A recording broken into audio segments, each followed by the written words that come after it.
সঙ্গী সাথী পশু পাখি মোহাম্মদ জাফর ইকবাল মানে জাফর শাহ। ওই চলে গেল বিড়ালটা চলে গেল চলে গেল এতক্ষণ এই ভ্যানের উপর ছিল না।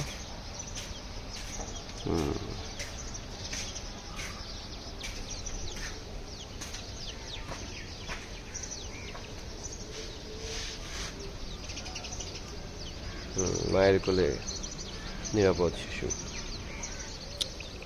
এখানকার মধ্যে 4টা বাচ্চা ফুটেছিল, একটা কোনো এক অজানা কারণে সুস্থ সবল বাচ্চাটা হারিয়ে গেল রাত্রেবেলা। এখন দুটো অসুস্থ, সবসময় মায়ের কোলে থাকার চেষ্টা করে। আর এই বাচ্চাটা চটপটে, ঠিক আছে। অসুস্থ বাচ্চা দুইটা ওই যে মায়ের কোলের ভিতরে। একটা তো বললাম সুস্থ একটা বাচ্চা হারিয়ে গিয়েছে, বেরিয়ে নিছে সম্ভবত।